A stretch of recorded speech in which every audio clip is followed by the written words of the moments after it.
much of this group is actually cracking up under the pressure here. This is Ludwig now digging away too, which is a bit of a surprise, but I suppose this is the last chance to organise a chase from the chase, if you like. There's Fletcher, joined by Ludwig. And Fletcher was a candidate, I think, once we saw him in the break. We thought he might be the winner today. This is a very typical move by him, but he didn't get into the group that went clear on the Col de Bisque. Clock counting down. Gilbert going over the top there in 5th place, but he's being certainly chased there by Juan Antonio Fletcher and Jörg Ludwig.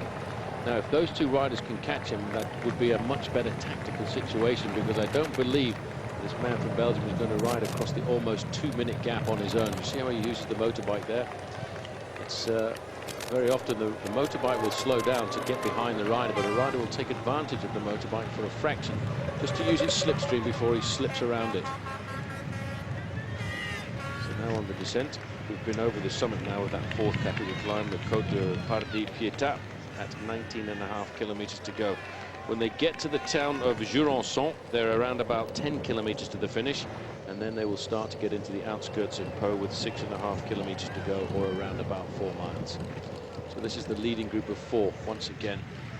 Their advantage over the main field has actually been reduced quite dramatically. It's down to 4.5 minutes. 4.5 minutes. That would roughly put Cadel Evans up into 7th place. But I think what's more important is the fact that Cadel is not that bad an individual time trialist. He finished 35th in the opening time trial over 19 kilometers, and he actually on that occasion beat Michael Rasmussen by 1.5 minutes.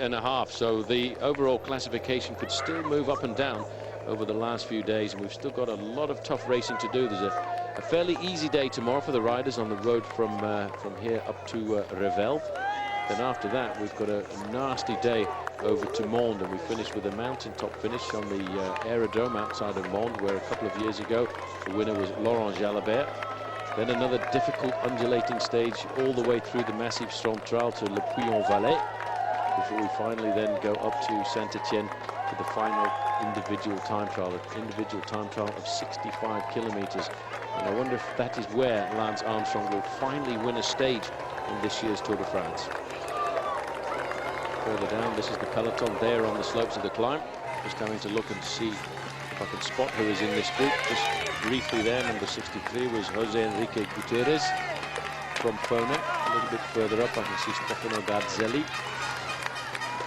Further back, riding for Domino Vacanzi, I just caught a glimpse of Maxim Iglinski, the rider from Kazakhstan. But Gerolsteiner here certainly having to put an awful lot of pressure on the front end of this field to try and keep them, and Levi Leipheimer up in his 6th place overall. He was 7:35 behind Lance Armstrong at the start of the day, but he was only around about 5 minutes ahead of Cadel Evans. So Cadel Evans is tickling that position there of Levi Leipheimer. Sandy Cassar, Federico on the back, the French national champion. As we get slowly but surely closer to the finish line in Pau, I'm fairly certain now the winner will be from that leading group of 4. As we look down to the road, twisting and turning, as we leave the beauty of the hills and head for the metropolis of Pau, Paul, the chase is working. The gap is now down to 4:28. Yeah, I don't think it's going to come down before the finish, though, because those 4 leaders really are doing an excellent job. They've got around about 1:42 over Philippe Gilbert, and Philippe Gilbert is not that far off the front of the rest of the group. These, though, final 20 kilometers are very difficult roads. They're undulating. There's hardly an ounce of flat until they actually get into the outskirts of Pau for the last 6.5 kilometers. So there's a lot of pain still to be had on the road of the Tour this afternoon. Cadel Evans still sits in 7th place in the Tour de France at the moment as he continues to race towards the line. He cannot start thinking about winning the stage. He wants time for a top 10 position in the Tour.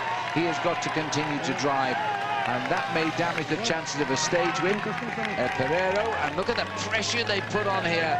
Cadel Evans is so full of fight today as he goes under the 15 to go. and Mazzolini recognised it quickly enough. They can't allow Cadel an inch now. This man is on fire. He is on fire. He was the man who attacked on the slopes of the Col de l'Aubis to go into the lone lead initially. Then he was joined on the descent by the man in third place there, Oscar Pereiro. Then all of a sudden the man in the dark blue jersey of Lampre, Eddie Mazzolini, came back. And we had never even thought about Zandier of Il Baleares coming back, but I think that was actually an advantage. This four-man leading group has certainly worked very well together. Now this is Philippe Gilbert, and he's being caught now, and coming up behind him there is Jörg Ludwig, and the other rider, I can't remember who it was who went away at the moment. It's the boy Telecom. It could be Geslin. Well, this is another move here, a complete and utter change there as we get a chance to see Gilbert. And Geslin's come up with Ludwig at the moment, so there's three now. It's Pinot, actually, Jérôme Pinot, and I think the other rider coming across was Cédric Basso. Just caught the red, white and blue of the Cofidis jersey. This is a good move, and this is a difficult, very hard rolling running towards the line. In fact, Pinot's decided he wants to go over the top, and he's tried to lift it. Looks across to see if there's going to be any response here from Gilbert. And there isn't much response. There's not a lot left in the engine room at this moment. What's the point of attacking each other here? They're not going to reach them on their own, I don't think. They've got to try and get together. So if they're weak on the climb, wait, and then start to use strength on the other side. Well, that would be the most sensible tactic. You need at least 3 or 4 riders to try and make any dent into that advantage of the 4 leaders at all. There's nobody, unless his name is Armstrong or Eddie Merckx, going to ride across a 2-minute gap on their own at this stage of the race. Well, they're under 15 to go now, and the gap at 15 kilometres, 1 minute and 40 from the 4 chasers for this chasing group.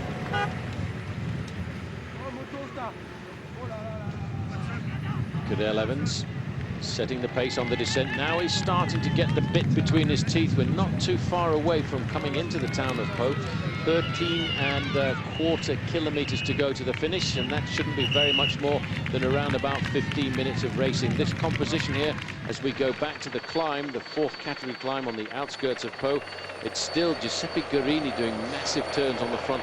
Armstrong, I think, Phil, can sit back here and say, thanks very much, guys. Another nice day in the saddle for me. Well, he'll tick off another day in the saddle, and this will be a big relief for him. The high mountains of the Tour are now behind him.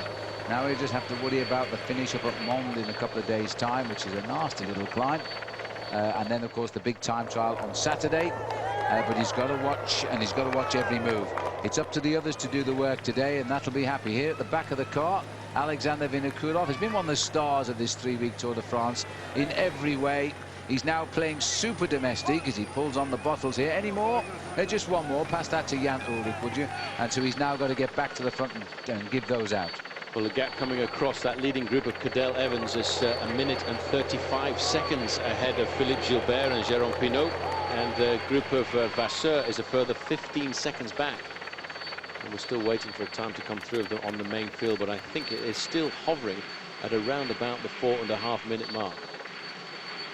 Well, according to the computer, 4:25 as they continue. They're not pulling them back any like fast enough, but really, Cadel, if he wants a top 10 place today, only has to finish 56 seconds ahead, and if he might even get a small bonus if he wins or finishes in the first 3 anyway, then he'd be in the top 10. Anything after that, I think, we must see as a bonus right now. Oscar Pereiro trying yet again for a stage win. And I've lost count of the number of times he's tried. He's been a great inspiration for the Phonak team. Pereira looking for the win, and certainly looking for a bit of revenge after getting beaten at the top of the ladder day. But Pereira, not really a great winner of stages throughout his career. In fact, he's only won on 4 occasions, and most of those occasions have usually been at the end of a long lone breakaway. So I wonder whether he's got the knack of how to win a sprint. As we look here, Oscar Sevilla in first place, Giuseppe Guerini in second place. These guys are trying to defend the position of Jan Ullrich, and let's not forget, just 12 months ago, the man in the breakaway, Cadel Evans, was a teammate of Ullrich and Vinokourov, so they know his time trialing ability, and they may well be worried that he is becoming a serious threat. There's 4 minutes and 25 seconds for the leading group of 4 and the main field. So he's still, at the moment, Cadel Evans up in around about 7th place in the overall classification, and that is a nice position for him to be in. Zandio, number 39, never won a race in his life. Cadel has won on 14 occasions. Pereiro's won 4 times. Eddie Mazzolini at the back there has only won twice. This is a big occasion for any of these riders to try and get themselves a victory at the Tour. But for Cadel, it could be a two-pronged move, because not only is he looking here at trying to win the stage, he's also looking at trying to get himself in the top 10 at the Tour de France. That's a confirmation of the time gap. 1:53 back to the chasers, 4:25 back to the main field. Cadel, another one of the very successful transfers across from mountain biking to road racing. The man who leads the King of the Mountains classification in the Tour here, Michael Rasmussen, was a world mountain bike champion. Well, Cadel Evans was a World Cup winner at the discipline of cross-country mountain biking. And going back, he's had an incredible relationship with that sport. He was, back in 1994, the world second in the world at junior championships in Vale. But here, it's a different ball game. Here, it's the Tour de France. Here, it's the high mountains. And he's looking here at having been in the saddle for around about 65 hours since we started this race in Moix-Moutier, which seems like an awful long away. 10 kilometers to go for the 4 leaders, with almost 2 minutes advantage over the chasers and 4.5 minutes advantage over the main field, which contains the yellow jersey and all of the other riders in the top 10 in the classification. Waiting for the next time check, but I think but Cadel at this minute still sits in 7th overall. He's endangered the position of Floyd Landis. Hasn't quite got up to Levi Leipheimer because the team has been chasing. At one stage he was up to 5th, and he's holding 7th right now. This has been a terrific day for him. Been a brilliant day for the man who started his career as a very good mountain biker, winner of the World Cup in the mountain bike, and decided in 2001 that he wanted to try road racing, and he's done that to great success, winning the Tour of Austria on a couple of occasions, wearing the pink jersey in the Tour de France. He's got to think now, Phil, as to whether or not he wants to try and get himself the stage win, or whether he throws all of his chances away and tries to get as much time as possible on the run in towards the finish. Because if those 4 leaders start to play tactical games, he could see a huge chunk of the 4.5 minute advantage over the main field disappear in the last 3 or 4 kilometers. Well, the riders now are just over 9 kilometers to go, and it's all pretty fast riding now. The chasers behind are within just 2 minutes of them, and the peloton continue to close the gap. And now 4 minutes and 19 seconds, so they are coming back. They'll never come back before the finish. Cadel Evans is gaining time today, and will he win the stage? But I think this is going to be a most interesting run for the stage. You know the finish in the Pau as well as anyone, Paul. It's not an easy approach. It's not an easy approach, and it's a very long sprint. It's down a narrow road. They've got to actually come through the streets of Pau for around about 6 kilometers. But it's a slightly different finish to normal. We take a larger circuit around the city, and they've got a straight of around about 650 meters, so they will see the finish. Theoretically, Cadel Evans is the best finisher of all these riders. None of the riders in the leading group of 4 are great sprinters, so Cadel has got a great chance of getting himself a stage win. Well, it's not long before we'll see that sprint and see what it's like. This is the second group on the road. They will be looking at fighting out for 5th place, because I really don't believe they're going to catch the leading group of 4. On the far side, that's Philippe Gilbert. He'd be my candidate for 5th place. Cedric Basso has just done his turn at the front. And the 2 riders from Bouygues Telecom. That's Ludovic on the far side of the orange and yellow jersey of Team Domina Vacanzi. And this is the front end of the main field. They are certainly whipping up the pace. They've reduced that gap now to 4 minutes and 15 seconds. A little bit of panic this afternoon for riders in 4th, 5th and 6th place in the overall standings, but none at all for Lance Armstrong, who I think at the end of the day, when he sits down and looks at the results, will say, another good day at the office. This is the other rider in the breakaway here, Zandio. First Tour de France, been a pro for I think 7 seasons, 6 or 7 seasons, and never won a bike race yet. Oscar Pereiro, of course, is the man who's in the breakaway, and he's never won a stage of this race either yet, and he's been the most likely to for days, and he hasn't done it. 1:57, they've got them locked in there, the chasers. They're not getting any closer. It seems to be stabilizing now. The only gap, I think, Phil, which is going to change between here and the finish is the gap between the 4-man lead group and the peloton, who are absolutely flying along, whipped up by the energy which has been put into the chase by 3 different teams: Team Rabobank, Team Gerolsteiner, and of course T-Mobile, the former team of Cadel Evans. And it must be rather strange for them chasing down a man who they shared the dinner table with for a couple of seasons. Yeah, it must be, as we watch these four again now. They're all helping each other. There's no problems. This will be the 10 kilometers to go for the pursuers. Or is it the peloton? There's nobody there. Oh, well, I think it's the pursuers, because they're warning the riders coming through. Here they are. This is the peloton, in fact, at the head of it at 10 kilometers. Come down to 4 minutes and 5 seconds, and the only gap really changing now is the gap between this leading group of 4 and the main peloton. They've got a seriously well-organized chase on the front. The 8 riders in the middle, Phil, they're just hoping to survive, and they're hoping they won't get caught because of the pressure. And there's a little bit of discussion going now. Everybody's getting that little bit nervous. Zandio may cause the big surprise here, because he's actually the rider who seems to have been doing the least amount of work in this leading group, while Cadel Evans is the man who's really been hauling it along. So, looking for the next banner, which will indicate 5 kilometers to go. Team manager coming up alongside here is, that looks like Martial Gaillon. He himself wore the yellow jersey in the Tour. He was a man who was an aggressive member of the former System U team.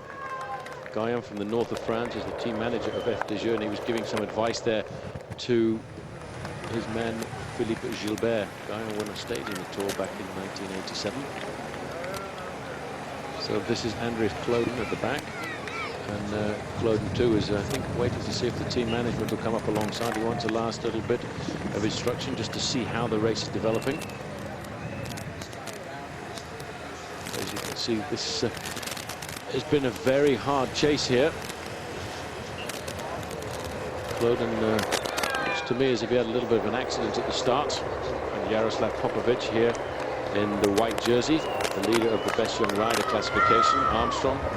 Almost a wry grin, because that's another mountain stage where attacks were thrown at him, but he's been able to defend quite admirably.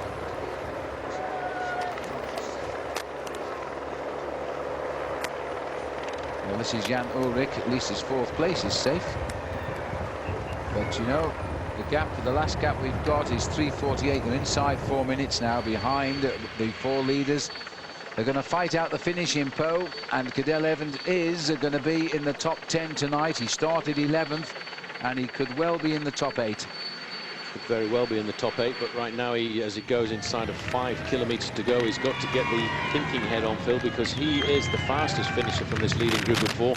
It's going to be a very strange finish, because none of these men are great winners in the sport. They're riders who are capable of riding high in the overall classification of the Grand Tours, like Eddie Mazzolini. We've seen Eddie Mazzolini many, many times in races like the Giro d'Italia. But Eddie Mazzolini, as much as we've talked about him on television over the last 5 or 6 years, has actually only ever won 2 races in his career. But he's such a great bike rider, and he's never far away from the win. And today he might well take the stage, because he can pack a finish. These guys are not pure sprinters, any of them. It could be an interesting finish when they come round. This is Cadel Evans. He's still giving most of the effort here, has to, because he is the man with the biggest time gain wanted, and he's driving whenever he senses a slackening of the pace. Well, what a win it would be for the man in 2nd place there, Eddie Mazzolini. You know, he has only won 2 races in his career, Phil, but he's been a professional since 1995, and he'll be thinking, this is the big bonus. This is the big opportunity that very few professional bike riders ever get, to be in a winning breakaway at the Tour. We see in the early part of the race, like the Tour de France, the breakaways go out early on, they get caught down towards the end, but it's in the latter part of the Tour that these breakaways succeed. And if you can get into the good train, then you've got a great chance of taking a glorious victory. And the victory will go to one of these riders, but it's still a big question mark as to which one is going to get the win. Watch out from the man from Ile Baleares at the back there. Never won a race in his career since he turned pro in 2000. He might cause the big surprise. If I was him, I'd wait till around about 1 kilometer to go, and I'd try and jump them. Well, we're inside 4 now. We're in Po. That's the casino here in Po. And this used to be part of the old motor racing circuit now. They don't have motor car racing here in Po anymore. Cars got too fast for the twists and turns of the natural road circuit. But these riders aren't going quite that quick. At 5 kilometers to go now for the chase group. and they're at 1 minute 57 still, so they're actually riding at exactly the same speed for the last 5 kilometers as the 4 front runners. But the peloton is still edging that little bit closer. The peloton is only a minute and a half behind that 8-man group and 3.5 minutes behind the leading group of 4 containing Cadel Evans. This is a slight climb up into the town where Pau is split into 2 levels. You've got the bottom part of the town, which is along the river, then the top part where the finish line is, where we are waiting for the riders to come in. This would be an ideal point here for somebody to go out and try and launch an attack, but they're all pretty tired. These are the 4 leaders. We are 3 kilometers from the finish, more or less, and they are clear. Just on 2 minutes the gap now, back to the chasers, and then the peloton are about 3.5. They're never going to catch these 4, and Cadel Evans, who continues to drive here to gain time at 3 kilometers, because he is now putting himself probably in the top 8 of the Tour de France. Phil, I have a feeling here that looking at Cadel Evans, he's actually sacrificing his chance of winning this stage here this afternoon, because he is doing so much work to try and conserve a maximum of that advantage he has over the peloton. This is the group behind, another move going. It looks like, I think that was Jörg Ludovic who jumped off the front of the group there as we come up to 4 kilometers to go to the second group on the road. Well, Gilbert's gone after him again as they go under 4 kilometers go. It's a little drag this. It's quite a painful drag when you're riding at these sort of speeds as well. And so they're trying to get away. This is the last chance to get away on the climbs. After that, it is Ludovic. After that, and his Pino has gone with him. And Gilbert hanging on, but I think the group is coming back too, and that's the problem. Cadel Evans on the front of this group is absolutely burying himself here, Phil. He has done the last 2 kilometers on the front. He has not asked for help from anybody. He's trying to conserve as much of the 3.5 minutes that he's got left, because he knows that can move him into the top 10 in the overall standings at the Tour de France, and that's what he wants to do this afternoon. Mazzolini is sitting comfortably in 2nd place. Old Oscar Pereira there in the green and yellow shorts must feel those fibers twitching in his legs. He's been close to the victory just only 48 hours ago at the summit of the climb up to Pla d'Adet as we go further back down the road. This is Gilbert and Ludovic who've managed to get off the front, but this is not the race we're interested in. We're more interested in the race at the front between the 4 men who are fighting out the stage. Well, Pereiro is in the break. Geslin, Gilbert, Ludovic are these 3, but they're racing for 5th position. Pereiro there carries a red number on his back because he was the man who finished 2nd to George Hincapie at Pla d'Adet. Very annoyed with Hincapie and his tactics, sat behind him for the whole day, ran round him for the stage win, and the team was unhappy about that, and they told Discovery Channel so, but that's the law of the jungle. Now he's got another chance of winning the stage, and he's done a lot of work here. Remember, he was in the lead on the descent of the Obis when a flat tire put him back into this group, and that's the way it stayed. Cadel Evans has different fish to fry here. If he gets just more than a 3-minute advantage over the bunch, then he will go into 8th place in the Tour de France. He's looking at 8th or 9th place overall this evening as he goes inside the banner, indicating 1 kilometer to go. And I would have to say, Cadel, you need to swing off the front here right now if you want to try and win the stage. But I think he's thrown everything away. He's thrown complete and utter caution to the wind. So as they go towards the line now, they're heading around the square here. Cadel Evans, he has to do this. It will cost him a stage win. Look at his face. Every second counts. He wants a top 10 finish in the Tour in his first ever Tour de France. At the moment, he's sitting on 9th or 8th place. He's no choice but to drive, and the others are saying, great, that we'll take him on in the sprint. Mazzolini's never won a stage in this race. Pereiro hasn't. Neither, of course, is Zandio, because Zandio's riding his first Tour as well. This is going to be open for grabs now, and Cadel Evans is giving some tremendous effort to the line. This is the biggest lead I've ever seen. He's led these riders out for about 3 kilometers. Pereiro's going, and now Eddie Mazzolini's kicking too. Well, Mazzolini's taken on Pereiro. I think we all want Pereiro to win. He's been a great rider. When you get beaten by Hincapie 48 hours, well, this time you get the win. Oscar Pereiro really stuck to his guns and finally gets first. At the end of it, the Côte de la Croix-Neuve, newly renamed as the Monte Laurent Jalabert to mark the 10th anniversary of his win. Still looking here at the Tête de la Course, the 10 leaders. Holding on to around about the 15 minutes and 20-second margin. Axel Merckx looking very comfortable, wondering about when he's going to attack. look here at the following car, and this is leaky gas. I'm talking with the leaky gas man, who's Franco Pelazzotti, telling him how to go on the last climb now. It's always easy for the team manager, Phil, to let the rider know how to attack him. I wonder if he remembers it, because that manager who was leaning out of the car there was Roberto Damiani. He too himself was an ex-professional bike rider, but like me, he's probably forgotten what the pain is like on a climb. Well, the funny thing is, Paul, no matter how hard you suffer, you seem to forget within half an hour of stopping, and you go do it all again the very next day. It's something the brain shuts out, I think. Thank goodness I think the brain forgets it and puts it to one side, because if you remembered the kind of pain and anguish you had to go through, I'm sure you wouldn't get out and do it again the next day. No, that's probably very, very true. And this group are going to go through some pain shortly if they want to win the stage, and of course they all do. And even though they're all riding together, they individually will be working out, trying to sense just how good is the guy next to me going, just when is he going to move, and just how do I feel. That's Voigtler going through at the moment. I'm sure he will try and attack. I'm sure he will, and I think it'll just be a test of this first climb. But you know, a lot of riders have been on the attack since the start of this race, and actually the rider who's travelled the largest distance in any of the breakaways so far is the man from Française des Jeux, Carlos de Cruz. He's been at the front of the race on the attack for 290 miles, and that was only after yesterday's stage, so he's got a few more miles today. That's about 550 kilometers, I think. That's a long way when you've only pedaled 3,100 so far in this year's Tour de France. The peloton slipping away. 15:20 now. What have we got now?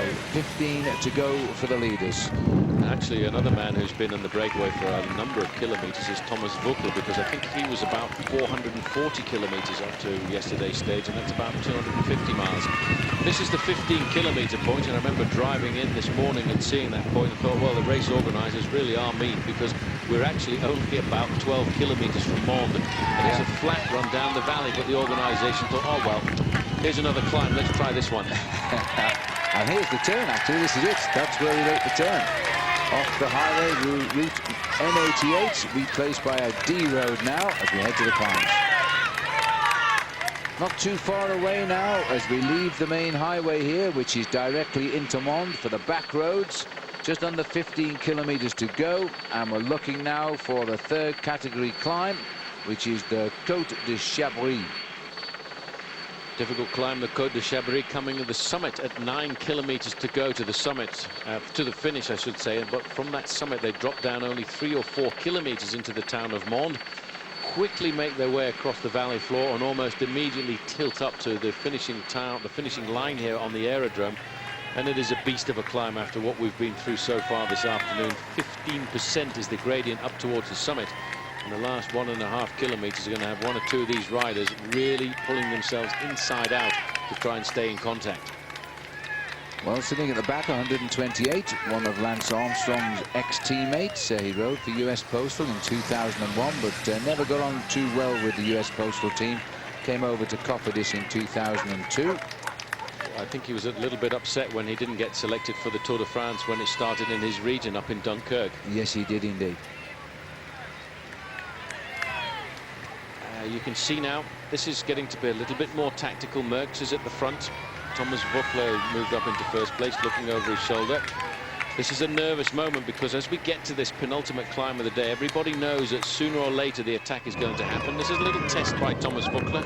I'm not sure he's got the power to surprise everybody on the climb, but he was just seeing if anyone else was ready to try and launch some kind of a move off the front. Martinez comfortably moving up into second place there behind Zandio of Il Baleares in the multicolored sort of pink and white and green jersey. Now this is the move from Carlos de Cruz.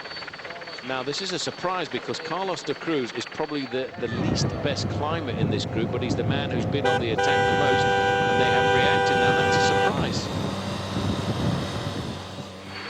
Kessler says, come on, let's get organized. Let's not let one man ride off the front in a moment like this. Now, this reminds me of the attack by his teammate, Christophe Mongin, and that seems like months away. And that attack was when we were going down onto the outskirts of Nancy. 13 kilometers to go. We should have predicted De Cruz would start it. He was the first man to launch the attack this morning after 40 kilometers. They all joined him, and now he's gone again. Well, this is the best move that he could think of doing, because of that leading group of 10, Phil, he is the least best climber, and that's why he's taken advantage. He's hoping there's going to be a little bit of tactical maneuvering in this group. As you can see, they've continued to organize themselves, but the group is now starting to pick up passengers as we get to the more difficult part of the course. And as we go to the back of the group, you can see the weaker riders. And Thomas Voeckler, I thought there, one of the weaker riders. Luke Roberts is still in contact. He's keeping a very close eye on affairs. Great to see him in the last week of the Tour de France, actually in the breakaway in his first time participation. Well, looking at De Cruz there, he's a rider that doesn't win many races, but he has shown us this year he has tremendous form in the Tour de France, and he's been attacking and attacking. Nothing to show for it yet. It's his 4th Tour de France. He's always finished this race. And this is Kessler. They're now at 9 seconds. The gap is going up because the attacks have started, nearly 15.5 now ahead of the peloton. De Cruz has got a little gap now. Now, I wonder if the French riders will get together and form a consortium and not chase him down, because over the past they've been told off a number of times, because it always seemed that whenever a Frenchman was in the break, it was a Frenchman who chased it down, and it was the foreigners who always got the victory. And you can notice Thomas Voeckler is sitting back here. He's not doing very much. And in fact, the other Frenchman in the breakaway said, I nearly call him Sylvain Vasseur, Cedric Vasseur, is also omnipresent by the fact that he's not at the front. Merckx will be worried. He's going through now. They can just see up the road there. You can still see De Cruz. He's not out of sight yet. Igor Martinez is the rider in orange. He's been doing a lot of work. And Zandio here with the most to gain by the breakaway. He's now in a solid 20th place overall, if that gap stays like this. This is the face of the breakaway man. Carlos De Cruz hasn't won a race for a couple of years, but he really has rode like a champion in this Tour. Well, he's been on the attack on a large number of occasions. In fact, he got himself a big win a couple of years ago. He won the overall classification of the Circuit de la Sarthe, and the reason he did that was because he got away in a long breakaway on day 1. Well, they're going to have to work it out now as they start to chase him. Carlos De Cruz, he's 30 years of age. He'll be 31 just before Christmas at the end of the year. He's had 5 wins in his career, and they timed his attack to absolute and utter perfection. Attacked him from the best point of the group. He was in about 5th or 6th place. Waited to see if there was going to be any reaction, but this is a very hard place to do it. The front part of the group, there's 4 or 5 riders still sharing the pacemaking, trying to pull him back into the fold. You can notice that Axel Merckx is one of the most consistent riders going forward to help set the pace. Well, I'll tell you what, I'm surprised there's been no counter-attack. Now they've missed the moment now to counter-attack because he's broken the elastic. So I would say now they're going to wait till the climb to Mende, and they believe that De Cruz cannot hold them off. Well, they know his climbing prowess, and it's not really great, and he's got himself about a 23-second advantage. Now, if he could start the bottom of the climb, Phil, with 30 seconds advantage, I still don't think that's enough. It really is steep, but believe me, it is grossly underestimated, this finishing climb. And I don't think he will hold them off. I think he'll need at least a minute. But we'll see what Merckx knows that. I think Merckx knows something about this climb, the way he's riding. He knows something about the climb. He knows how difficult this climb is going to be. A lot of riders have done this climb in the past in races like the former Trophée of the Midi Libre. This is where we are. We're at the Côte du Chabris, the summit of which is 9 kilometers to go. I think this was a very clever move by Carlos De Cruz, because I actually put him down as the worst climber in the group.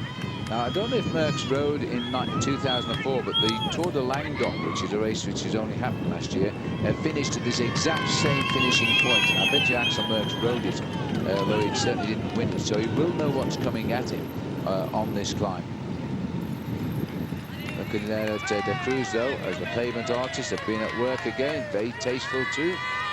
Tour de France, Thomas Louis. As the riders now continue, the Devil's left his mark there with the Trident as well, and here comes the chase. Good tempo riding, but no reaction really to the attack of De Cruz. Well, I think it might not be too far from the truth with what I said about the Frenchman. Thomas Voeckler is sitting at the back of the group, and Cedric Vasseur is doing absolutely nothing at the front end of this group either, waiting to see whether or not De Cruz gets caught, and then they'll try and launch a counter here. After all, the French only have 1 stage victory to their credit so far.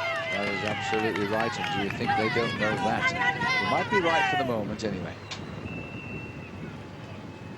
But But I still think that the winner is probably going to come from this group, because in fact he's lost a couple of seconds there. It's 20 seconds the advantage of the lone leader, Carlos de Cruz, over this 9-man group. And the man looking the freshest in the group is Axel Merckx. Just look at the way he pedals there. He's a huge figure. He's actually a lot taller than his dad, Eddie.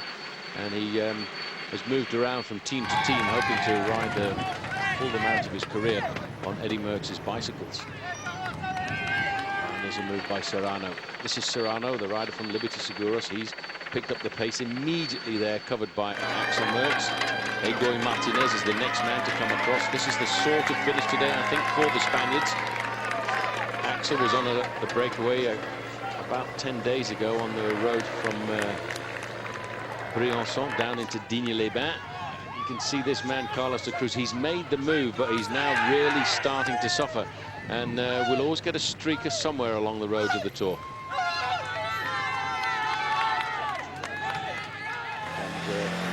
And everybody across the road now. Who's going to be the next to move? Kessler keeping the tempo going. It's 18 seconds now, as maybe we've got a situation where Team CSC are going to try and set something up. They want to be the ones to pull this all back together if they can, because Team CSC, I think, may be trying to set something up for their man, Ivan Basso. Well, we'll talk about the CSC picking up the pace there in the second ball, but this rider here is still pushing on now. He's won the last climb. He's won the last 3 climbs and the sprint. He's doing pretty well if he gets nothing else out of the day. He's doing well, but he's suffering a fraction here, because although he stretches his advantage up to 23 seconds, it's now come down to about 16 seconds over the group. And there's a number of riders here in the group behind prepared to set the pace making. Serrano is very nervous in the dark blue from Liberty Seguros. He keeps jumping, but it is interesting to see that Team CSC are starting to really whip up the pace. I think they want to toughen the race, because, you know, it doesn't matter the fact that this group is 15 minutes behind. The time is important for all of the riders in the top 10 in the overall classification, because they feel that there could be a major sort out. Well, they want Basso to get in the split, of course. Ivan Basso, 2 minutes 46 behind Lance Armstrong, but more importantly, 23 seconds ahead of Rasmussen. Look at this action now. Well, this is Zandia who set it up, but that tall, lanky figure going straight over the top is Axel Merckx. So maybe, just maybe, Lance Armstrong's prediction is going to come true here, because Merckx is in great form. He's made the junction there almost immediately. A little bit of confusion as he caught Carlos de Cruz, and Cedric Vasseur just sitting a little bit further back. The order over the top was Da Cruz, Merckx, Zandio, and they waited till they were over the top. As you can see, the climb continues here, and so too does Axel Merckx. And this is the climb before the big one, and it is very, very steep as we head towards Mons now. We'll descend into the town from here. Well, Axel Merckx, you know, Phil, is not the biggest winner of professional bike races. He's only won 12 races in his career.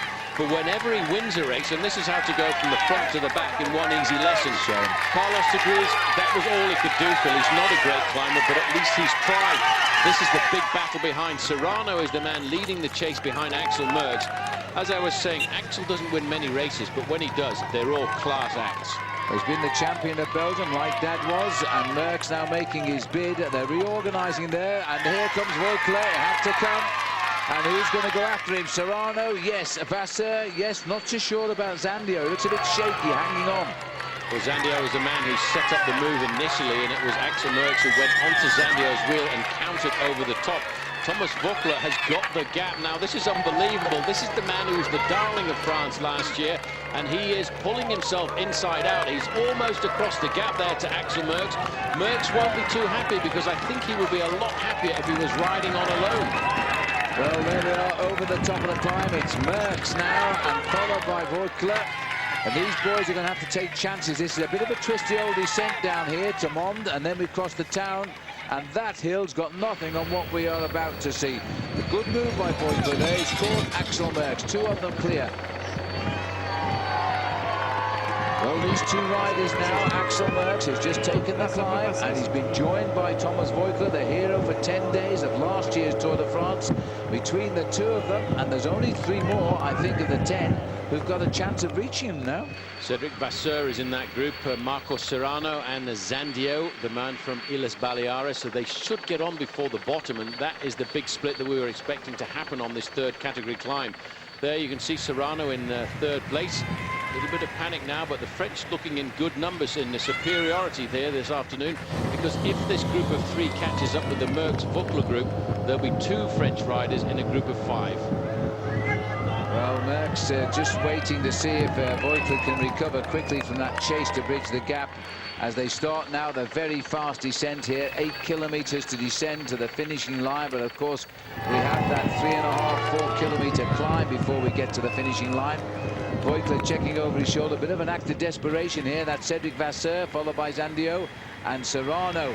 They might get across, Paul, but they're using an awful lot of energy as we're racing now down in towards the town of Mons. It's just in the valley here. They have to get on before the start of the climb, and Cedric Vasseur there in first place from this group is doing the majority of the work to get into contact with that leading group of 2 riders. He's halfway across, and he knows as a seasoned professional that he needs to make the junction before the actual climb up to the summit here in Mons is started.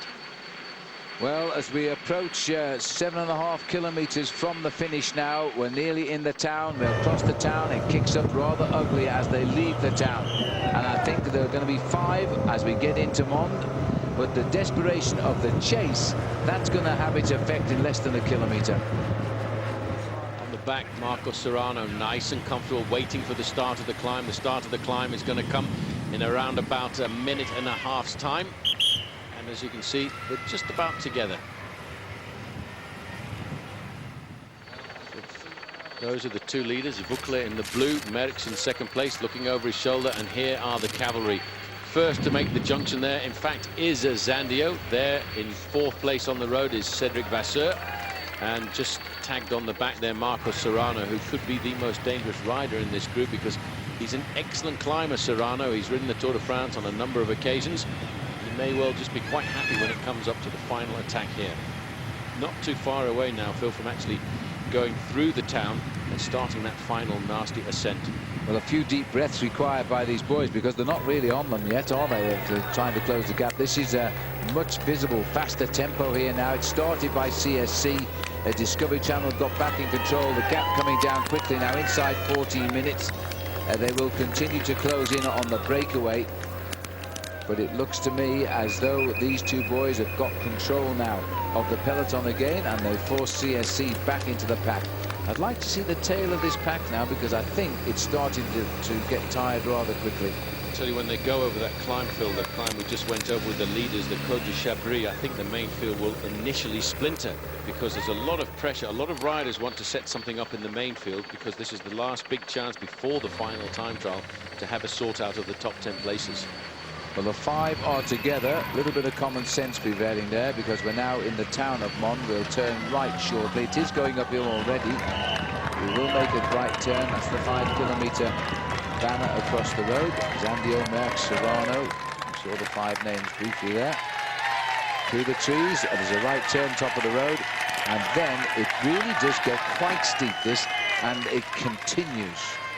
Well, they're coming up through the town here. They're lining up for that right-hand corner. 7.5 kilometers to go to the finish. I think I just saw a sign that indicated 5 kilometers to go to the finish. Once they go through the outskirts of this very pretty avenue which surrounds the town of Mons, they'll take that right-hand turn, and then almost immediately the road comes up and almost slaps them in the face. It's so steep. 5 riders, only the man at the back has ever won a stage in a Tour de France, Cedric Vasseur. This is the climb. Merckx on the front setting the tempo. We haven't yet gone to the steeper part of the climb, and here is Pellizotti coming backwards. He's a good bike rider, very clever, very tactical. He might just catch a few breaths here and wait for the steepest part of the course. I wouldn't be surprised to see this man launch the attack for Liquigas. We haven't got to the steep part of the climb. It really is nasty once we get out of town. It's got a number of switchbacks, and then all of a sudden, if you look over to your left-hand side, wow, you see how high you have climbed. And the town of Mons is nestled in the city below. That's where we're heading for, the Côte de la Croix-Neuve, and they call it the climb of Laurent Jalabert because he made it famous back in 1995 when he won for France on Bastille Day. 2.75 kilometers to the summit now. Vogler is almost tempting people to come out here. Once we get around the corner in the distance, though, it really does begin to slap them in the face. Bit nasty there, having Franco Pellizotti come back. Clever bike rider. He's probably the man who's got the best climbing ability. I was rather surprised to see him get caught out by those accelerations. Buckler, I would have said, is the weakest man in the break when it comes to climbing, but he was the first man to launch the attack. He's gone again. There he is again now. Voigtler attempting Providence here at 4 kilometers to go. There's a quick reaction this time, though. And the flag there from the United States indicating the tailwind these riders are picking up, and it gets quite strong as they approach the finish. I think Thomas Buckler tempting fate a fraction there, because when you're the first man to launch the move like that, it's normally the move that goes over the top of you, which is the successful one. Look at Axel Merckx. He's looking nice and comfortable, happy to set the pace. I'm pretty certain he will know this climb. Serrano has moved up into second place. Pellizotti seems to have recovered there, Phil. He's currently in third. Well, Axel Merckx, those long, gangly legs here, stamping. Watch how quickly the town of Bonn drops away from the riders on this climb. There's a few bends on the way, too. Serrano there just threw his bottle to one side. He knows there's only about 3.5 kilometers to go to the finish, and he knows that's an extra 500 meters. Here's Merckx going. Merckx has just decided to turn the screw and see can anybody. Serrano was quick. You see how he took the outside of the corner. That's actually the smoothest part. Oh, little Thomas Buckler there. He took the inside of the corner, which is the steepest part, so he's obviously in pretty good shape. Cedric Vasseur at the back, number 128. He doesn't look too bad either. Well, this right-hand bend coming up, the riders really need to go to the left of it, because it kicks up to about 25% on the inside. And if they're wise, they'll stay wide here. They're going through. Merckx takes them through, and they're going a little bit wide. As Merckx looks to who's with the sea of Voigtler working so hard there. He's gone the tough way round, believe me. He went the tough way round on the inside. It's so much steeper on the inside of the curves on the slope of this climb. But look at Merckx again accelerating, Phil. He wants to win. How many accelerations has Axel Merckx got in those legs? This one is a serious move now. Voigtler is digging his deep, but they're all hanging in there. Everybody is hanging good for the moment. Voigtler closes the gap down to Axel Merckx, but it has put this man Zandio into a spot of bother. He can't follow the pace, and we've still got around about a kilometre and a half to go. Now that's a surprise to me. Pellizotti can't follow. Pellizotti, who just got back, hasn't recovered. They've got rid of him. Now we're down to four men we're down to at the moment. There are 6 in the escape. An attack immediately here coming from Marcus Serrano. Merckx has taken his back wheel. There are 4 riders left here in this group. The other is Cedric Vasseur, and for the moment, and he's gone. Thomas Voigtler, I'm not sure he's got it now.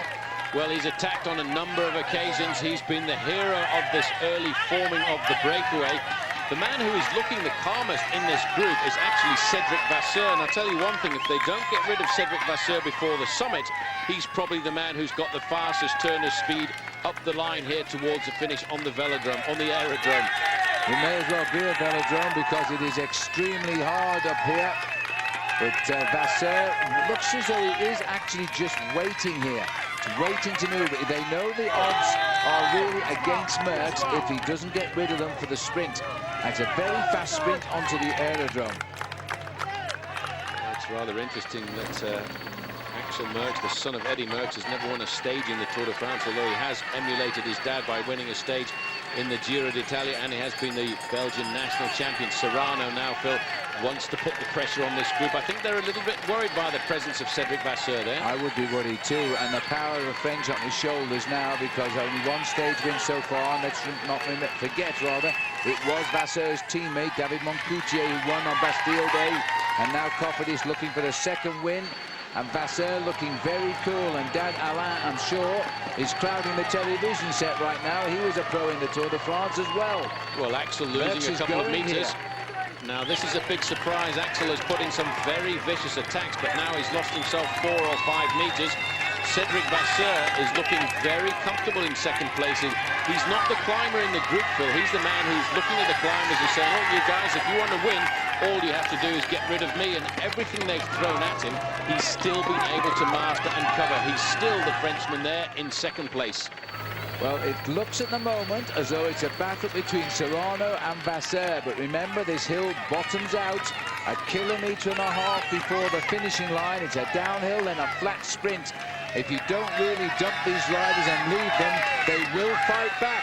And Serrano must know that. Here comes another tester for Merckx. This is the steepest part of the climb. This is where the climb digs in at 15%, and Merckx seems to be finding something special, because I have a feeling Axel Merckx is starting to recover. Well, you reach the red zone, you do your best to just slow it down a little bit, find your energy again. This is an attack from the group here now. And this is a Teddy Agricole rider. I don't think there's going to be too much to worry about this. It'll start the ball rolling though. That's Kashikin trying to threaten and maybe make Jaroslav Popovic tremble a fraction. I don't think there's going to be any trembling on Team Discovery Channel. Marcos Serrano, though, Phil, has still got a slight advantage. It doesn't look very much on the slopes of a hill like this, but if you were to flatten the course out, that gap would probably be about 50 meters, and he's still going away. Serrano has still got a very nice pedaling action there, and you can see how difficult it is for the two guys in second and third place. 1 kilometer to the top of the climb, 2.5 to the finishing line, and these two are still close enough to possibly chase Serrano down. They are just waiting for the top now, because we're wrong about Basso. He's in difficulty here. And Merckx also, as they've sped eagle 10 riders on this climb. This is Serrano. Liberty Seguros are getting a bit desperate for a stage win, like a lot of teams in this race. Yep, only 11 teams in the Tour de France so far have taken themselves to victory on any individual stage, and Liberty Seguros is certainly not one of those teams. It's a team that in the past has been very dominant. Look at that, Serrano slowly but surely opening up the gap. I would say if he gets to the kilometer point with an advantage of 15 or 20 seconds, then he's got the stage sewn up. Well, Serrano's in his 8th Tour de France here, and he's not been a big finisher, but when he did finish, he had a great finish in 2001. He finished 9th overall, but he's never won a stage. And Marcus now is trying to stamp a little bit of authority on this race, because his team have not won any stage of this race this year. And they haven't been really all that dominant. Their best placed rider in the overall classification is Jörg Jats, who's in 16th place. But this man today could be giving them that little bit of individual glory that every team wants to take away from the Tour de France. It's very difficult for people to understand just how important it is to win a stage in the Tour for a team, because it just brings that little bit of extra publicity, which is why the sponsors come into the sport. That banner there above the road will indicate 2 kilometers to go to the finish, but around about 700 meters to the top of the climb. To the top of the climb. He should make that now as he goes 2 kilometers to go and keeps those big shoulders rolling here. The Côte de la Croix-Neuve, or the Côte de l'Ange-Jalabert, as they've been calling it all day. And as the crowds part their ways, Marcus Serrano of Liberty Seguros is fighting here, because this is the team of Joshiba Balocca. Remember, Joshiba's done a solid ride, but nothing like the rides we've seen in the past from him since he had that back crash. 15 seconds he's got, 12.75 minutes to peloton. We can get those for a moment as Serrano pushes on for the kilometer fight. Well, we forget about the main field. There will be a battle in the main field when they get to this point, but currently it's a battle of men who are a long way behind in the overall classification, just to trying to steal some glory for the team. He keeps looking to see where is the top of this climb. He will know this climb because he knows all about it. Races have been over here in the past. The Tour de France hasn't been here since 1995, and on that occasion, it was a man who was in the same team as this man, Laurent Jalabert. It was formerly known as the Once squad. Look at his face, Phil. He's got his tongue out. He's gasping for air. He knows right now he's within around about 1 minute and 15 seconds of a stage win in the Tour. And it's a huge result for him. He's never won a stage of one of the Grand Tours, yet he's finished high in the big Grand Tours. He hasn't won a race since October last year, when he won the Semi-Classic in Italy from Milan to Turin. And this could be all about to change now. He's nearly at the summit of the climb, and he's about 1.5 kilometers from the finish. He's going to be first over the top of the Côte de l'Ange-Jalabert. Then it's downhill and onto the flat of the aerodrome. Well, I like the way you call it flat. When I looked down this aerodrome, it looked as if it was tilting downhill quite a bit to me, and it will be when this man gets to it, because after all, this stage has been 189 kilometers in length, and the final kilometer really does drag up at an average gradient of around about 5%. These are the two chasers, and the gap to the two chasers is not really very much more than 10 or 12 seconds. But I think the way Serrano was going there, Phil, he must have it in the bag. Well, Merckx goes over in second place, but the leader has gone. The chicken has flown the coop. because this rider's on the descent now. You'll just see the aerodrome on the flat roads ahead as he snakes through here past all the support vehicles of the Tour de France, and once round the back of the hangars, this is going to be a big moment for Marcos Serrano. He's tried for years. His first Tour de France was 1998. He has yet to win a stage. This looks like the moment has come. Wise man, just see if you can see Axel Merckx or Cedric Basso before you swing into the straight, up to the biggest gear he possesses, onto the aerodrome. Let's hope he's got permission to land. Here he comes. Well, he's coming in for landing now. He's on final approach as he comes into this aerodrome finish line. You know, he as a man finished 9th overall in the Tour de France. So this is a man of serious quality. And when you get to this point, the body, Phil, I can tell you, is screaming out to stop, and he's pushing it above and beyond the call of duty. Huge moments, and now's the chance to wave because he's checked out the opposition. And this is a big, big moment for Marcos Serrano, trying since 1998. His 8th Tour de France, and the first victory this year for the team which dominated the early part of the season, but haven't done anything in the Tour de France until today. Now the sprint for second place here. I'm sure Cedric Basso will try to take Axel Merckx on, but they've come off so quickly. Here he comes. He's a good sprinter. He'll be kicking himself because he's allowed the Spanish rider to slip away. Second for Basso, third for Axel Merckx. Well, it was comfortable in the end for Marcos Serrano, but only because he did the hard work at the right time on the climb. The remains of the breakaway filled the top 6 places.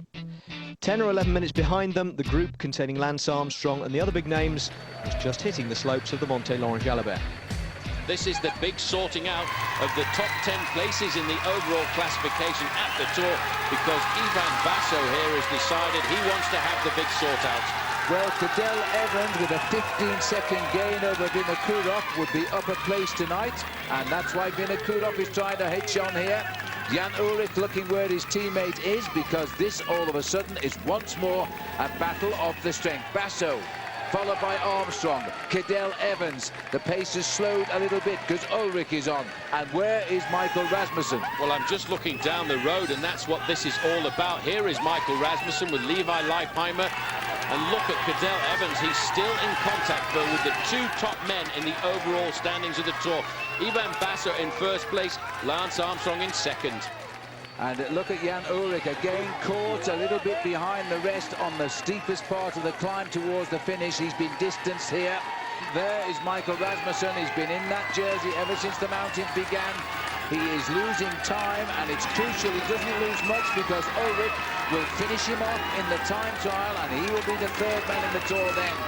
Well, as our commissaire tries to get us out the way from the back car there, Armstrong has taken control over the top. That's over the top of the climb. There's around about 1.5 kilometers to go to the finish. They'll get some respite here as they drop down to the bottom of the aerodrome, and then they'll take that left-hand turn and start to climb up. It's a battle of seconds now. Armstrong is showing every time he gets a big battle. He's up to it. He mixes with them. His lead is in no danger. He's conserving all of his time gaps again tonight as we swing now onto the runway. It is Basso leading Armstrong, Cadel Evans, Jan Ullrich, and this is the sprint for the line, and I'm wondering if Cadel will try here.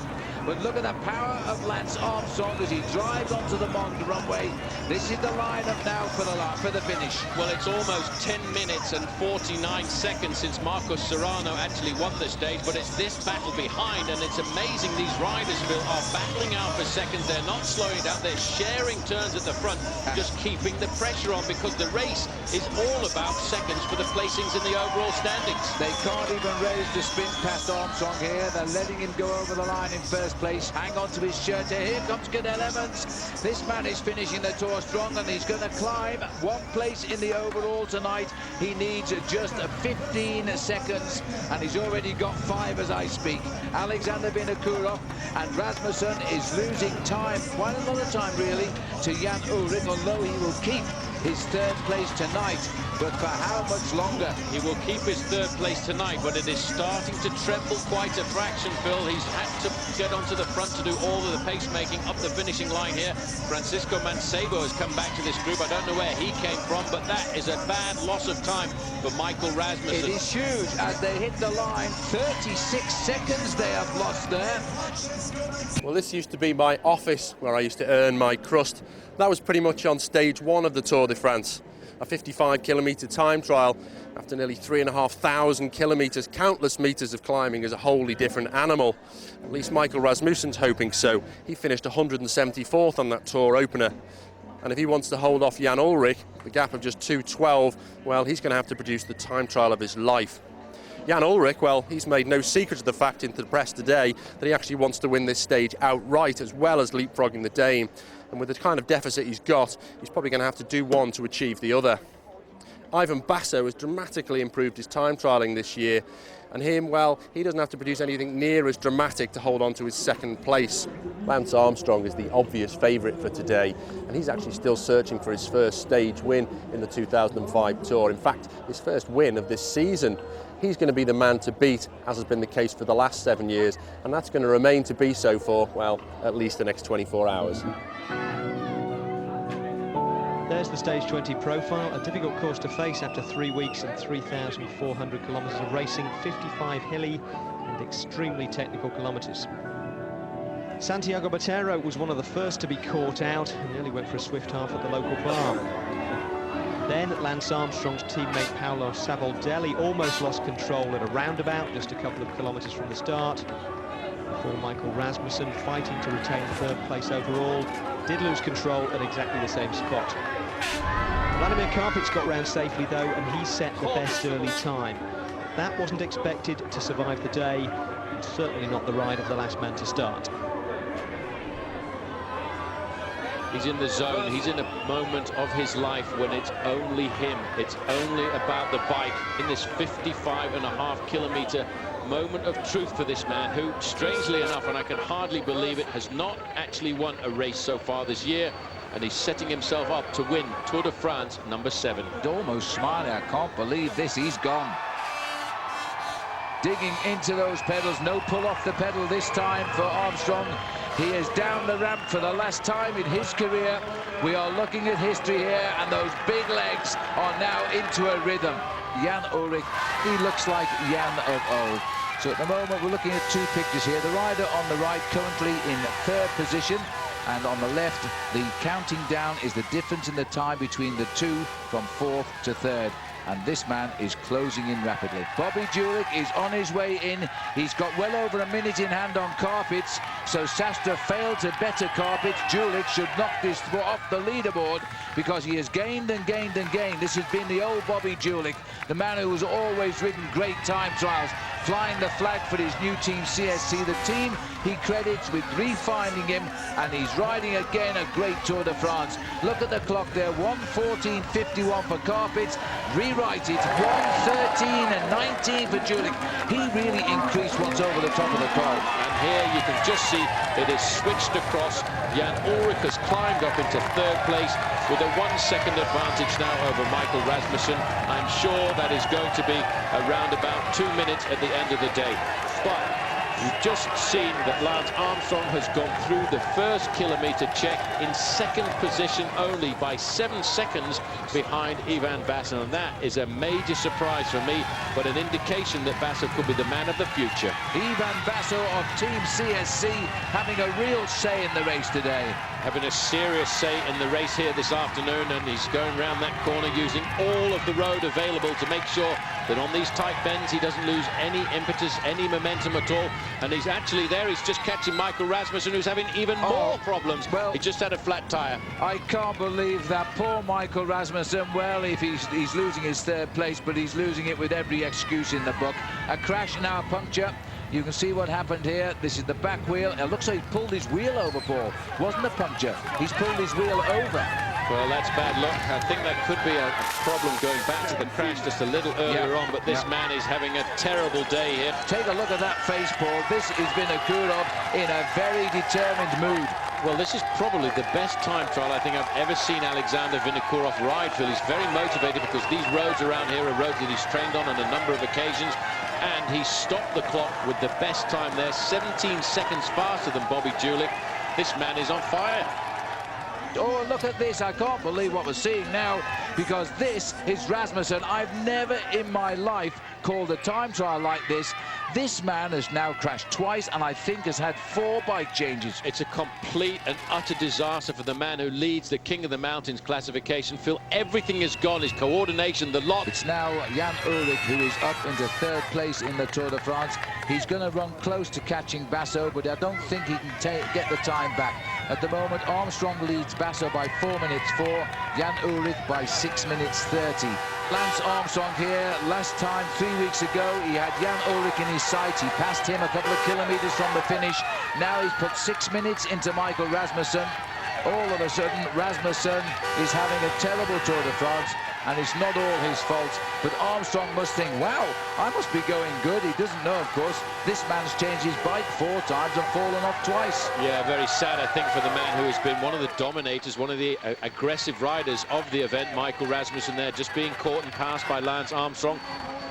Down to the finish, this is going to be interesting. The first man who might challenge Bobby Ullrich, he was 17 seconds behind him. Alexander Vinokourov races home as he hits the line. His best time, 1:13.02. The 17 seconds survived. He kept them all. He now is the new leader. Basso has gone out very, very quick, and he certainly threw a shockwave around the camp when we saw that first time check, 7 seconds quicker than Armstrong. At the second time check, he was 53 seconds behind him. Was a long way back, and I think it's all to do with that very rapid start. But this is going to be a brand new best time here for Jan Ullrich. He's set the race on fire this afternoon. He's looking at the time of Alexander Vinokourov. The clock is 1:13.02, and Ullrich is going to go almost a minute faster than his Kazakh teammate as he comes up to the line. Ullrich now gets the best time, 1:12.09, 53 seconds faster, and look at that average speed on a course like this, 45 kilometers an hour. This is probably going to be the last dance for Lance this afternoon as he heads out at the outskirts of Saint-Etienne. Just watch the way he goes through this corner, sweeps across the apex, not even a blip on the horizon. He doesn't change his trajectory one fraction to keep his speed nice and high. I would estimate here he's probably riding at around about 55 kilometers an hour. Basso probably has done enough now to keep his 2nd place finish in the Tour de France. All that pain has been worthwhile, but he had to get plenty of time in the mountains to hold off a fighting Jan Ullrich. The best time is still 1:20.09 as Basso finishes 1.5 minutes slower. He drops behind Ullrich in 4th. Already in the streets of Saint-Etienne is the man from the Lone Star state of Texas. Lance Armstrong is ticking his legs over as he was over the first kilometre of this time trial at around, look at that, Phil, that is poetry in motion. It is the picture we will never see again. All of the following cars behind a rider in yellow we've come to know since 1999, the master of the race of truth, and that's what it's been today for everybody. And don't mention poor old Michael Rasmussen either. Armstrong is you won't believe what the crowd are doing here. They are leaping in every direction as Lance Armstrong brings his time trialing career in any race, particularly the Tour de France, to an end. He brings it to an end as a winner. The first ever stage he has won this year, the first bike race he has won this year. Armstrong wins the time trial and wins the Tour de France. Well, Lance said he wanted to win this year in front of his children, and the full modern family unit was there to greet him at the end. Luke, the twins, his mum, and Cheryl Crow. I can remember the first time I rode into Paris amidst a Tour de France peloton, and it was a career-defining moment. The sight of the Eiffel Tower before we got here signified the fact that 3 weeks of unprecedented sporting challenge were over. It also said that although I hadn't beaten the Tour de France hadn't beaten me. There's a couple of things that aren't always clear when you're watching on television.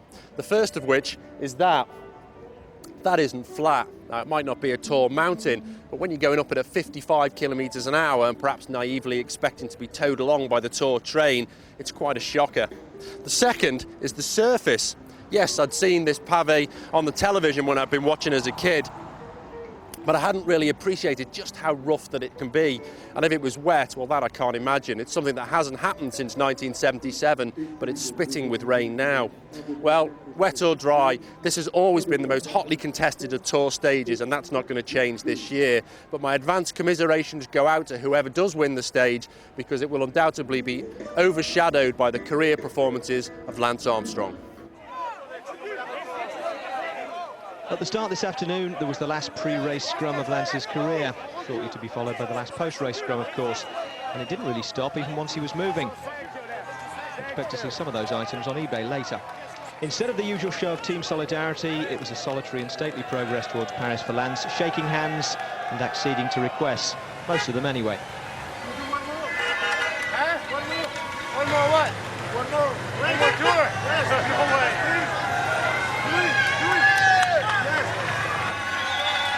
Well, at the first sprint of the day, the Armstrong ceremonials were rudely interrupted by who else? Alexander Vinokourov. He started the day, remember, just 2 seconds behind Levi Leipheimer in the general classification, and he took the sprint ahead of Leipheimer to pull level on time.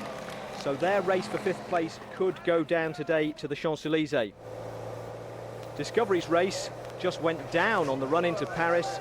Jaroslav Popovic went down, George Hincapie went down, and their leader almost ran into the back of them. Lance Armstrong just managed to pull his foot out of the pedal, steady himself, and get on with the race. So everybody is well and on the Champs-Élysées as we join it. But I'm joined by a very special English hero today, and I'm sure you know his story already, former England football international Geoff Thomas. Geoff, the Champs-Élysées, what is it to you? You were here a couple of days ago, weren't you? It's just as hectic now, but unfortunately we had taxis and buses to contend with, but the speeds that these guys are going gives me a real impression of what it's like to be a pro. Tell us the story, Geoff, because you've ridden the entire route, not missing a stage, not missing a kilometre of the Tour de France, a few days ahead of the race. It's been a tremendous journey. It's been arduous many, many times, but the feeling to get to the Champs-Élysées eclipses everything that we've done. Yeah, you rode onto the Champs-Élysées and finished this extraordinary journey the other day. Just for those who don't know, and I'm sure everyone knows the story now, just give us a background. Why did you do it? Well, I mean, it's just over 2 years ago, more or less to the day that I was diagnosed with leukemia. And 6-7 months ago, I went into remission, and I just felt, with Lance Armstrong being an inspiration, his story and the way he's gone on to raise millions and millions of dollars in America, why not try and do my own little bit back in England? Myself and a great bunch of lads and a team, of a backup team as well, put on a great show and managed to do, like you say, the full amount. No walking, no getting off the bike or anything, but no, I think that the longer it goes on, the more days that go by, the more proud I am of what we've achieved. Well, absolutely, Geoff. I mean, there must be plenty of in your entourage, your family, who must have said, well, you're insane. There is absolutely no way you're going to do this. You're a footballer, for heaven's sake. Yeah, they definitely did get said. And at times I did think I was insane myself. But at the moment in time, we're up to about £120,000 with a target of £200,000 to raise for research. And that makes me very proud as well, that people have backed us and still carrying on backing us. And that's what we aim to do, you know, to reach that £200,000. What was the toughest moment, Geoff? Because I remember speaking to you back in March, April, and you said the mountains. That's what scares me. How tough was it there? Yeah, my biggest dread were the Alps and the Pyrenees. Obviously the Alps this year came first. And the Galibier chucked all sorts of problems at me. At first it was about 28 degrees at the bottom. We climbed near the top and it took about 2.5 hours to get near the top, and then all of a sudden the heavens opened up and it started to rain. Went through, got to the top, it started to snow and hail. And that was the toughest point for me. I was too cold to descend, so I had to just get the support car to give me as many clothes as they could, and myself and Neil Ashton took a little while to warm up, but eventually we got warm enough and descended, and it was very surreal because when we hit the finishing line it was bright sunshine again, but you don't realise you've just climbed 2,600 metres. You know, it's astonishing what we did, and coming down was a great relief. You said to me, and I wonder if you still stand by this, that this is the biggest achievement of your sporting career. For heaven's sake, you played for England, you played in an FA Cup final. In a word, was this the biggest thing you've ever done? It is by far. I mean, it's not just the money we've raised, but personally, doing this so many miles on a bike and doing so many obstacles in front of us, like i.e. the Alps and the Pyrenees. for me, it's a massive achievement. And as years go by, I'll look back on it with great fondness and hopefully forget the horrible parts of it. Jeff, we followed your progress throughout this month. So are the people at home. From everybody who's been watching, well done. Thanks very much. Thanks for your support as well. It's been great. The last circuit of the Tour de France here on the Champs-Élysées. The bell rings, 6.5 kilometres to go, and everybody is scrambling for wheels here, and Armstrong is just watching it all from the back seats. At the back seat, he's taking a back seat, doesn't want to go down in the last circuit. Sheryl Crow. There is one of the twins, Grace or Isabel. They're identical twins, so it's difficult to tell which one is which. But on the front end of the main field, it's still Lotto, De Vitamont, Cofidis, and Gerolstein are throwing a little bit into the mix as well. A little bit of a ricochet in the centre of the bunch there. Some riders dodging around a bit as they fight for the front. I can see Matt White trying to force through. You can bet your life he'll have Stuart O'Grady on his back wheel. Life at the back now. A little bit painful here. A little bit painful, but the pain will all be over in around about 7.5 minutes time. Wim van Zevenant from Lotto has swung away. Looks like it could be Cedric Vasseur moving across the frontier. Matty White, I think, will be looking much more after Stuart O'Grady. It is Vasseur looking to get a little bit of final glory for France. Cedric Vasseur, Dad Allen was once a rider in the Tour de France. Cedric's won the stage before. This is a move, I think, to try and draw the stings of the sprinters of Cofidis, of De Vitamont Lotto and Thor Hushovd's Crédit Agricole, because this will deflect the attention from O'Grady. It is so difficult to ride off the front of the main field on the final lap on the Champs-Élysées, because the main field, Phil, when they tip around the hairpin bend at the top, will go down the other side at 60 kilometers an hour. But everybody here seems to want to have a go. Well, I can't believe this guy here. I don't know who it is at the moment, but he's just blown Cedric Vasseur back into the peloton from Sonia Duval. It looks like the style of Ruben Battagliati, who was the man that snatched the yellow jersey a few years ago in Luxembourg on day one. He's gone clear of the field with and that looked like his sprinting style. And it looked like Jörg Yats coming across, but the man who leads them round the hairpin bend at the top was your mate Matty White. He's trying to set something up for Stuart O'Grady here on the final day. O'Grady needs to do something very special, but still nowhere to be seen in the first 15 or 20 places. Robbie McEwen, but you will see him when we come down to the last 200 metres. Oh, we've got two riders here now. Battagliati has been joined. It could be Fabian Cancellara, who's hooked up there, and Jörg Yats is coming across the gap now. These boys racing for the win. The Tour de France is ended for the race on time. The Maillot Jaune for winners is waiting for Lance Armstrong because of the rain earlier. This is just for the stage win now, but that's just the same in these boys' record books. It is glory to win on the Champs-Élysées, 4.5 kilometres, but look at the main field. They have pounced on everything that's got off the front of the main field and brought them right back into the fold. Number one, and number one is, at the end of today, going to read number 7, because Armstrong is just making the last 4.5 kilometres of his great ride around here in France, making it win number 7. Well, we look back to the peloton now for the last time, turning on the style here as the Fassa Bortolo rider is coming through, and I thought he looked like Cancellara. He's a big man. He's got Jörg Yats on his back wheel. They've dropped the other rider. There's the main field out front. Well, they've actually been brought back in. Antonio Fletcher on the computer. I thought he looked a bit big for him, but it doesn't matter anyway, because they're all over the top and we're all together. And 3.5 kilometres to go.